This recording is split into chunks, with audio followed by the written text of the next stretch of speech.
Welcome to the additional podcast called Divorce Tips, where I answer some of the most asked questions regarding before, during, and after divorce. These are 10-minute golden nugget episodes to give you as much information as possible from a divorce expert. That's me. Let's go. Welcome to another episode of Divorce Tip. And this is our holiday version. I'm wearing a Christmas hat because it's beginning to look a lot like Christmas. Okay, I was never meant to sing, but I love Christmas. But one of the things that I'm really aware of is how hard the holidays can be on you and people going through a divorce. A lot of this can be, obviously, this is new. When you go through a divorce, it's the death of a family as you've known it, at the death of a marriage. You're grieving that. You're grieving in the fact that all of a sudden you have to get used to the new normal. You're lonely. And the loneliness is real. And I talk a little bit about this in my book about how we have to kind of embrace the loneliness. And what does that mean? Like, it's so hard to just be sitting at your house when you're used to your kids running around you all the time, or your spouse, and you're just not used to the silence, and you're not used to the loneliness that kind of comes with this wave of this new tragedy. And divorce is considered a tragedy. So I wanted to just kind of talk a little bit about that and give you some tips of how you can cope and how you can get through this. First of all, I want you to know that you're not alone in this feeling. There's so many people out there that are feeling this exact thing, and they're struggling as well. So reach out and find those people. One of the biggest tips you can have when you're going through divorce is find your tribe. And that's not talking about just like your mom or your coworkers or whatever. It's like specifically finding somebody that wants to be there for you through this really trying time, and that understands it and is not going to be that friend that, says, oh, buck up and just get over it, but is going to really be there and allow you to kind of sit in your sadness, but support you through that. Having that person, that one person to really help you through this can be game changer. The second tip I want to tell you is that when I say embrace your loneliness, what does that mean? Well, I think about the fact that I have 4 kids and I am always living in chaos. I feel like it's always loud. It's always noisy. I relish in the times when it's quiet, after my kids go to bed. So enjoy those times. Enjoy that ability to relish in that quietness, whether it's being able to listen to music or watch a movie without having to look over and be like, shh, be quiet. Enjoy podcasts and do something that really, allows you to enjoy that quietness, because sometimes we just don't get that, especially in the hustle and bustle of the holiday season.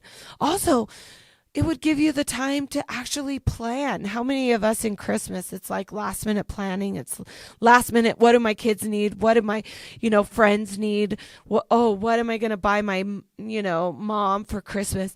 But now you get that opportunity to actually really sit down and think about, hey, what can I do?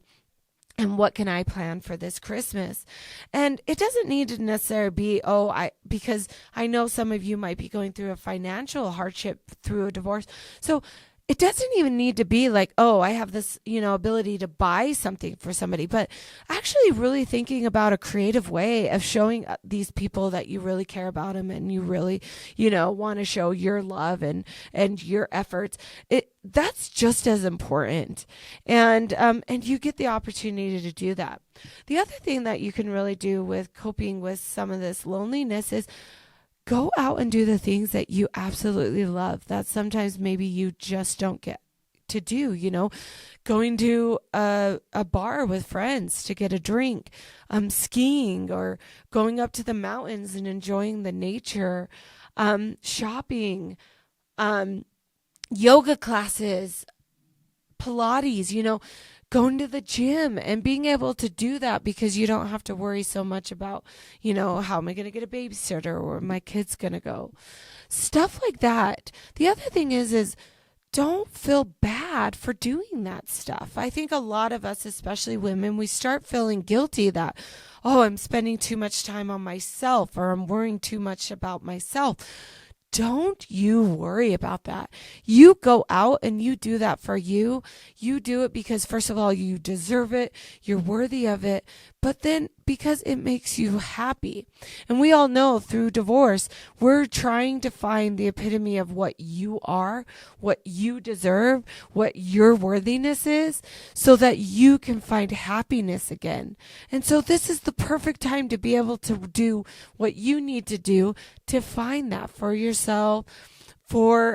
Because when you can come as a whole person and you can bring that happiness to yourself, you can show up to everybody else in such a different way, including your kids, including your family, including your coworkers, including your friends. And so you are able to give your circle a better version of yourself that you never even knew. So I know you think, oh my gosh, this is so hard. I've never been away from my kids on Christmas. But this is what I want to tell you. Your kids don't care if it's December 25th or December 27th for Christmas. They are going to feel the magic. They are going to feel special on any day of the year. You could have Christmas on July 13th and the kids are absolutely going to adore it. So don't worry about the actual specific day and, oh, I'm so sad because my kids are not going to be here. Whenever your day is, make that day as special as you want to make it, and your kids are absolutely going to love it. One of the benefits of a divorced kid is that you get 2 holidays, you get 2 Christmases, you get that opportunity to spend with 2 families, and they are going to absolutely adore it. So remember that, and just know that your kids are going to be okay. I know it's the hardest when you're sitting there on Christmas Day and you're missing, but go do things with your family. Go fill that day and know that you get to see your kids in just a short, while, and you get to make that day as special as possible.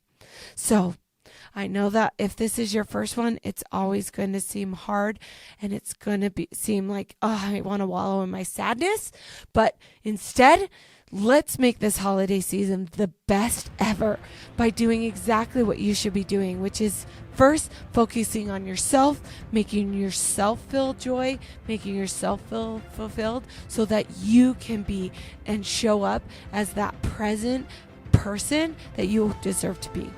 Happy holidays, guys. Thank you for listening to this episode. If you enjoyed, please subscribe, follow, and share. I'd love to hear your questions and feedback. You can contact me at community@jillcoyle.com. See you next time. I am an attorney, but I am not your attorney. Any advice given on the podcast is general and shall not be construed as legal advice.